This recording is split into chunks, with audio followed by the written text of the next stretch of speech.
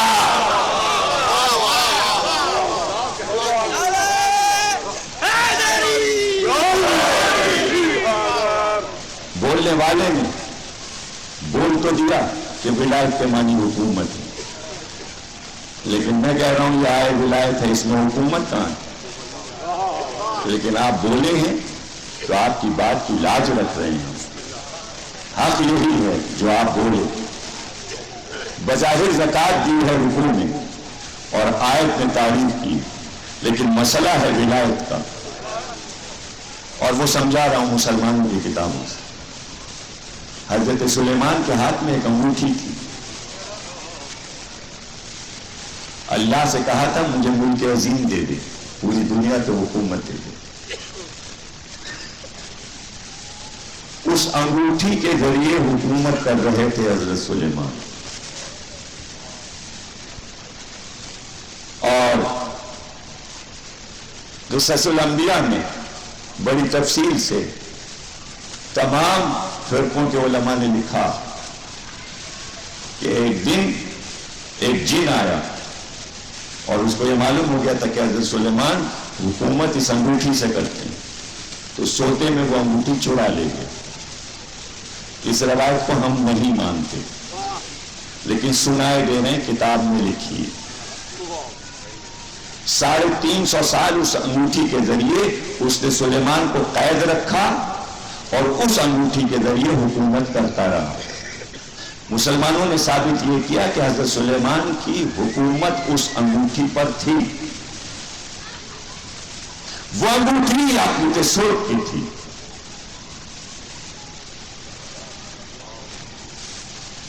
ایک نبی سے ہوتی ہوئی دوسرے نبی تک تبرک کے طور پر وہ انگوٹھی ہمارے نبی تک آئی۔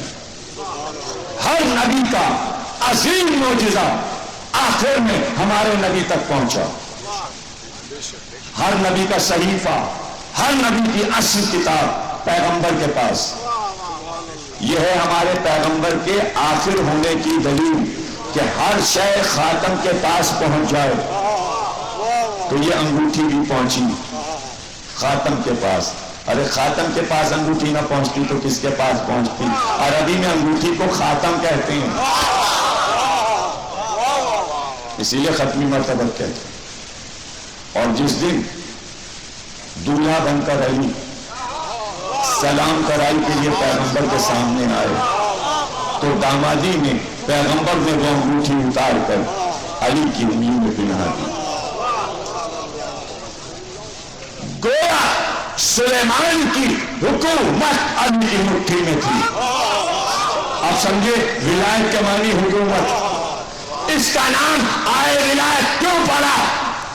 علی ولی اس لیے نہیں ہے کہ کائنات کی حکومت علی کو دے دی گئی، علی ولی اس لیے ہے کہ سلیمان جیسا ملک زکات میں دے دیتا ہے۔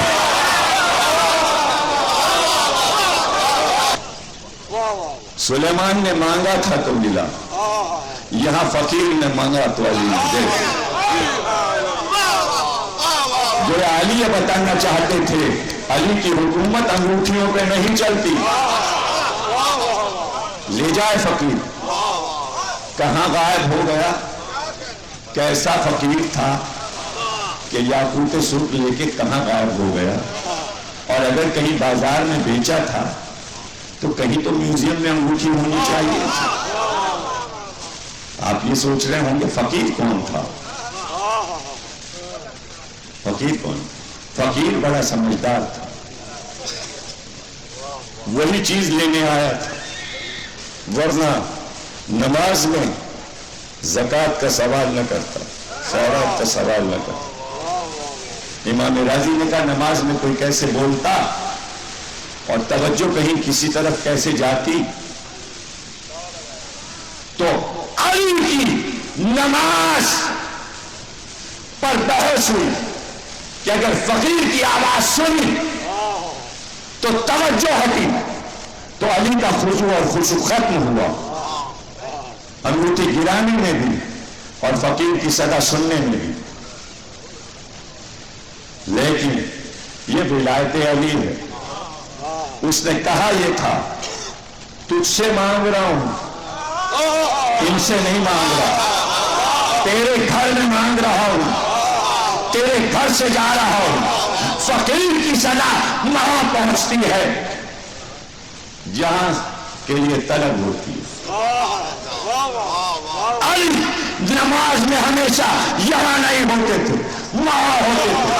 فقیر کی صدا وہاں پہنچی، علی نے وہاں سنا،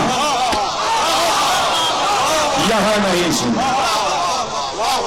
اور علی نے یہ بھی بتا دیا کہ جتنی صدائیں اس کی بارگاہ میں جا رہی ہیں وہ سب میں سن رہا ہوں۔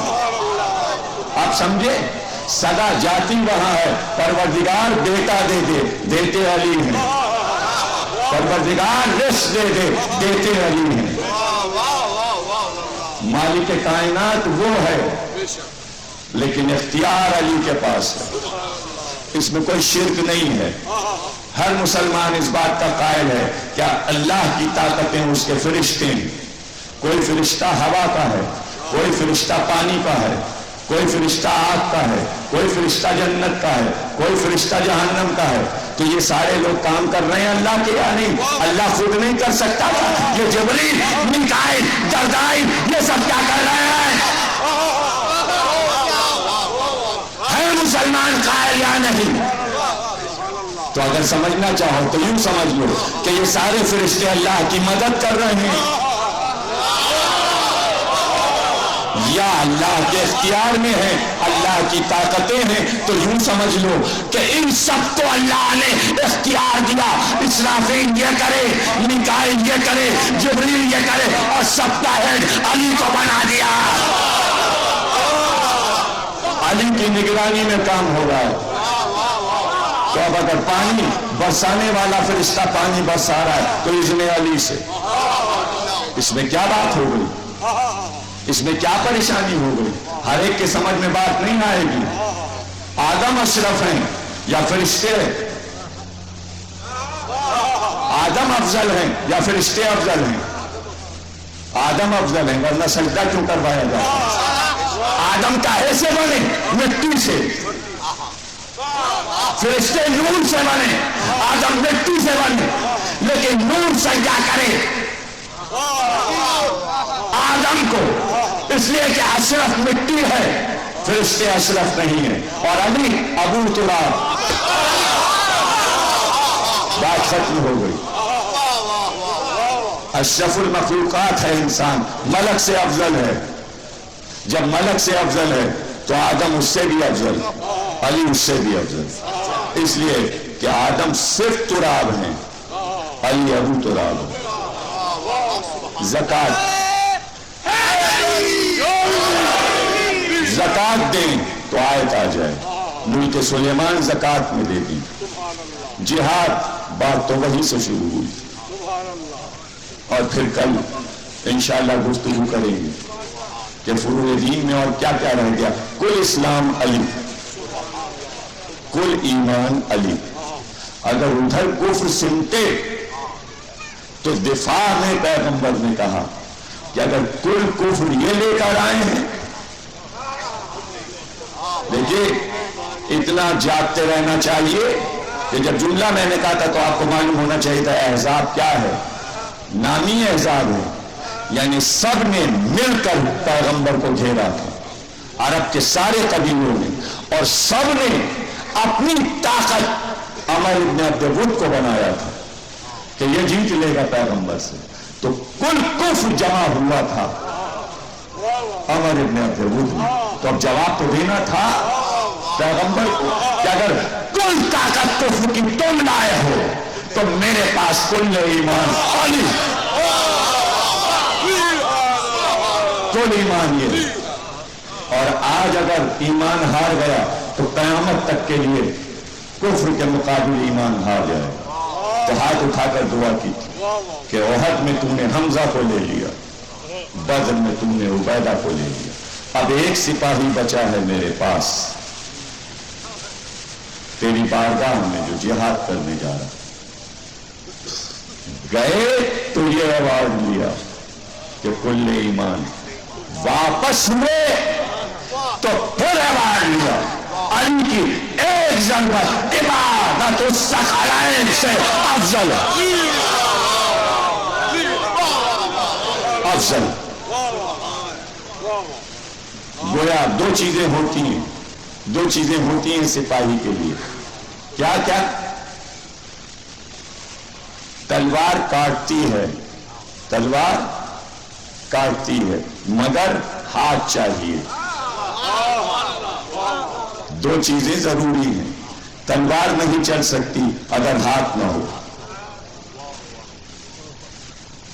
گئے تھے تو کل ایمان بن کر، واپس ہوئے تو تلوار کو بھی ایوارڈ ملا، علی کی ایک ضربت ثقلین کی عبادت سے افضل۔ اگر یہ ایک ضربت آج نہ ہوتی تو کہاں اسلام؟ اسی لیے آج تک گونج ہے، ایک ضرب حیدری، ایک سجدہ شبیری، سمیٹا ہے کسی نے علی کی ایک ضربت اور حسین کے ایک سجدے کو۔ یہ سمبلز ہیں، سمبلز، یہ علم کے سمبلز ہیں۔ علی کی ایک ضربت، حسین کا ایک سجدہ، حسین کا ایک سجدہ جہاں ختم ہوا وہاں سے حسین کے بیٹے نے سجدے شروع کیے اور پھر سجدے کو پیغام بنا لیا۔ اتنے سجدے، شام و کوفہ کے بازار میں سجدے، قید خانے میں سجدے، کوئی نعمت آئے تو سجدہ، دو مسلمانوں میں صلح کرائی تو سجدہ، درختوں میں پھل آئے تو سجدہ، ایک ایک باغ کے پھر میں پھلتے تو مصلی بچھا کر 2 رکعت نماز پڑھتے۔ 1,00,000 حبشی غلام تھے سید الساجدین کے پاس، 1,00,000 حبشی غلام، رجسٹر میں نام لکھے جاتے، ان کی حاضری ہوتی، اور جب کوئی خطا کرتا تو اسے معاف کر دیتے، جا تجھے راہ خدا نے آزاد کیا، یہ اس کی سزا ہوتی۔ حالانکہ غلام کی آزادی عرب میں بہت بڑا پروانہ، لیکن وہ یہ کہتا کہ آپ کے پاس سے آزاد ہو کر کہاں جائیں، آپ کے پاس سے آزاد ہو کر۔ ہر غلام خدمت میں حاضر رہتا، باغبانی میں حاضر رہتا، سجدے اور پھر خاندان کی پرورش، لیکن اس شان سے زندگی گزاری کہ یزید سے لے کر یزید کے بعد تک کتنے بادشاہ آئے، لیکن ایک بھی زین العابدین سے یہ نہ کہہ سکا میری بیعت کر لو، مسئلہ بیعت ختم ہو گیا۔ حد یہ ہے کہ وہ حشم تھا زین العابدین کا کہ جب یزید نے شہر نبی مدینے پہ حملہ کروایا اور لشکر یزید مدینے کو اجاڑنے آیا، تو اس وقت عمر ابو النصر مصر کا مشہور عالم ہے جس نے بہت سی مشہور کتابیں لکھی، اس میں ایک کتاب امام پر بھی لکھی، پہلے عیسائی تھا بعد میں مسلمان ہوا، اور بہت مشہور مورخ ہے مصر کا۔ وہ جملہ لکھتا ہے کہ جب مدینے پہ حملہ ہوا تو پورے مدینے کے مسلمان اپنے گھروں سے نکل کے یوں بھاگ رہے تھے جیسے باز نے کبوتروں کی ٹکڑیوں پہ حملہ کیا، اور کبوتر بھاگ رہے ہیں پریشان ہو کر اور شکرے اس کا پیچھا کر رہے ہیں، لیکن سب کا رخ زین العابدین کے گھر کی طرف تھا، اور ہر ایک مدنی پکار رہا تھا آپ کی بارگاہ میں امن مل سکتا ہے۔ چاروں طرف سے لشکر نے ہر گھر پہ حملہ کیا ہے، مدینے کے گھروں میں آگ لگا دی، جب پورے مدینے کے شہر نے محلہ بنی ہاشم میں آ کر پکارا، اے مشکل کشا کے لال، تم ہی ہو مددگار، تو واقع کربلا کے بعد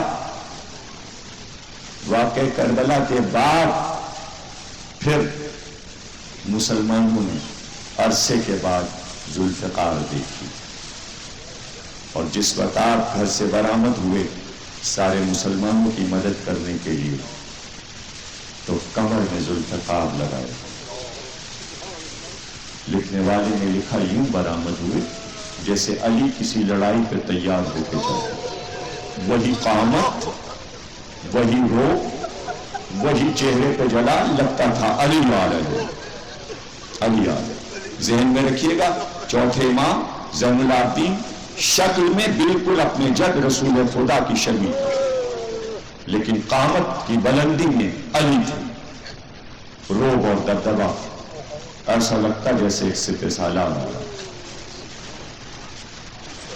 سب نے پکارا، آپ نے اپنے قبا کی آستینیں ہلا کر اشارہ کیا کہ گھبراؤ نہیں، میں موجود ہوں، تمہیں کوئی قتل نہیں کر سکتا، تمہیں کوئی قیدی نہیں بنا سکتا۔ اور جب حاکم کے سپاہی امام کی طرف آئے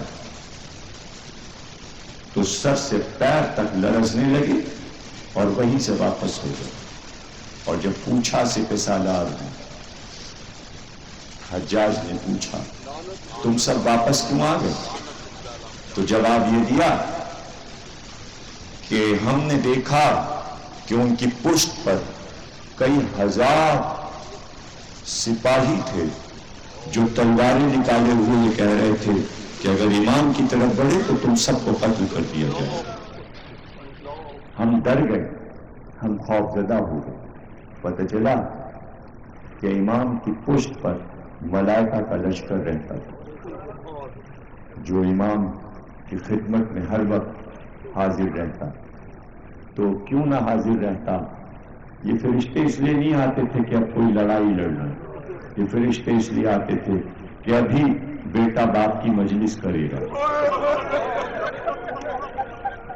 تو ہم بھی مجلس میں شریک ہو جائیں۔ امامت کے فرائض اپنے مقام پر، لیکن ایک لمحہ بھی نہیں گزرا کہ جب اپنے باپ کے غم کو بھول گئے۔ ہو گئی مجلس، اور جس دلچسپی سے آپ مجلس سے سن رہے ہیں فضائل اور مسائل، یہ آپ کا حق ہے، یہ آپ کا حق ہے۔ کوئی نووارد مدینے میں آیا تھا اور محلہ بنی ہاشم کی اس گلی سے گزرا، اس نے دیکھا اوپر سے پانی بہہ رہا ہے، تو وہ اپنے کپڑوں کو بچا کر نکلا کہ میرے کپڑوں پر چھینٹیں نہ پڑ جائیں۔ تو سامنے جو سبزی فروش بیٹھا تھا اس نے کہا بھائی کپڑے کیوں سمیٹے؟ کہا یہ پرنالے سے پانی گر رہا تھا۔ کہا یہ پانی نہیں ہے، یہ سید سجاد کے آنسو ہیں، تو شاید نووارد ہے اور اس گلی میں پہلی بار آیا ہے۔ ارے میں تو روز دیکھتا ہوں جب نماز کا وقت آتا ہے تو غلام پانی لے کر آتا ہے، غلام چولہے میں پانی ڈالتا ہے کہ امام وضو کریں، لیکن جب پانی پہ نظر جاتی ہے تو آنکھ سے آنسو بہتے ہیں۔ کیوں؟ اس لیے کہ اس پانی میں کبھی سکینہ کا چہرہ نظر آتا ہے، کبھی پیاسا علی اصغر نظر آتا ہے، آنسو چلوں میں